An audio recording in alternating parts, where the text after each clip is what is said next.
Welcome to TG24 TV. నేను సుమలత.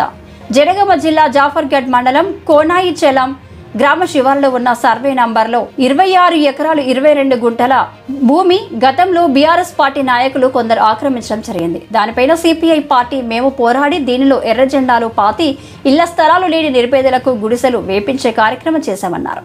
తద్వారా స్పందించిన రెవెన్యూ అధికారులు ఆ రోజు ఇది ప్రభుత్వ భూమిగా గుర్తించి హద్దులు పాతడం జరిగింది అన్నారు. తద్వారా భూమి అన్యాక్రాంతం కాకుండా సిపిఐ పార్టీగా మేము కాపాడడం జరిగింది. ఆ భూమిని ఈ రోజు ఇంటిగ్రేటెడ్ స్కూల్ బిల్డింగ్ కోసం కాంగ్రెస్ ప్రభుత్వం ఉపయోగించుకోవడం జరుగుతుంది. మేము కష్టపడ్డ దానికి ప్రతిఫలం ఈ రోజు లభించింది అని చాలా సంతోషంగా ఉంది. కాంగ్రెస్ పార్టీ చేస్తున్న పనిని మేము స్వాగతిస్తున్నామని సిపిఐ పార్టీ జిల్లా నాయకులు జాఫర్గఢ్ మండల ఇన్ఛార్జ్ జువారి రమేష్ తెలిపారు.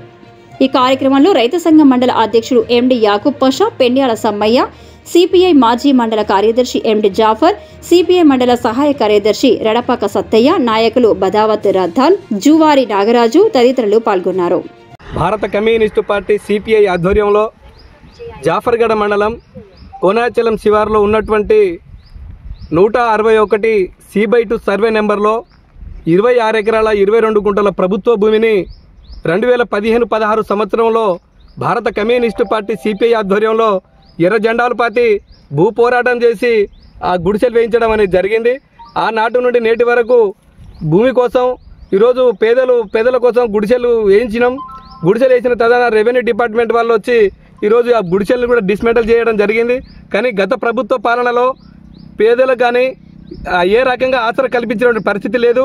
గన్పూర్ నియోజకవర్గం కావచ్చు, జాఫర్గఢ మండలం కావచ్చు, పేదల పట్ల గత ప్రభుత్వం ఎలాంటి చర్యలు తీసుకోలేదు. కానీ ఇప్పుడు వచ్చినటువంటి ప్రభుత్వం, కాంగ్రెస్ ప్రభుత్వం ఈరోజు ఈ 26 ఎకరాల 22 గుంటల ప్రభుత్వ భూమిలో కొత్తగా ఏర్పడినటువంటి దుర్గతండ గ్రామ పంచాయతీకి 2.5 ఎకరాల భూమి కేటాయించి మిగతా 24 ఎకరాల భూమిని ఈరోజు ఇంటర్నేషనల్ ఇంటిగ్రేటెడ్ స్కూళ్ళు నిర్మిస్తామని చెప్పేసి శంకుస్థాపనలు 200 కోట్లు కూడా మంజూరు చేయడం అనేది జరిగింది. ఇక్కడ ఉన్నటువంటి తెలంగాణ రాష్ట్ర ముఖ్యమంత్రి గారు రేవంత్ రెడ్డి గారికి కూడా భారత కమ్యూనిస్టు పార్టీ సిపిఐ తరఫున అభినందనలు తెలియజేస్తా ఉన్నాం. అదేవిధంగా ఈ ప్రభుత్వ భూమిని గత బీఆర్ఎస్ ప్రభుత్వ హయాంలో దాదాపు ఇక్కడ ఉన్నటువంటి మాజీ డిప్యూటీ సీఎం, మాజీ ఎమ్మెల్యే తాటికొండ రాజయ్య గారి అనుచరులు దీన్ని రియాల్టర్లకు అమ్ముకున్న దీన్ని ఎర్ర జెండాలు పాతి కాపాడినటువంటి చరిత్ర సిపిఐది, సిపిఐ పార్టీది. ఇక్కడ ఉన్న నాయకత్వం అని చెప్పేసి విలేకరులకు కానీ మా సోదరులకు కానీ తెలియజేస్తా ఉన్నాం. ఇది కూడా మీరు అర్థం చేసుకోవాలి. తెలంగాణలో ఉన్నటువంటి గన్పూర్ నియోజకవర్గంలో ఈ నియోజకవర్గంలో ఉన్న అప్పుడున్నటువంటి ఎమ్మెల్యే గారు ఈ భూ పోరాటం చేసినటువంటి వారి మీద అఘాయిత్యాన్ని కూడా పాల్పడ్డ బెదరకుండా ఈరోజు భారత కమ్యూనిస్ట్ పార్టీ సిపిఐ జెండాలు పాతి ఈరోజు పేదలకు పంచాలనే నినాదంతో పెద్ద ఎత్తున పోరాటాలు చేసిన పార్టీ సిపిఐ. ఈ సిపిఐ పార్టీ పోరాటంలో దాదాపు దుర్గతండకు సంబంధించిన, కసనతండకు సంబంధించిన, కోనాచలం గ్రామానికి సంబంధించినటువంటి గిరిజనులు కావచ్చు, బడుగు బలహీన వర్గాల ప్రజలందరూ వచ్చి ఈరోజు ఈ భూ పోరాటం చేసినటువంటి పరిస్థితి ఉన్నది. ఈ చరిత్ర సిపిఐ పార్టీ చేసినటువంటి భూ పోరాట చరిత్ర. దీన్ని వక్రీకరించి కొంతమంది వాళ్ళ స్వార్థ ప్రయోజనాల కోసం వాడుకున్న దాన్ని తగ్గేది లేదు.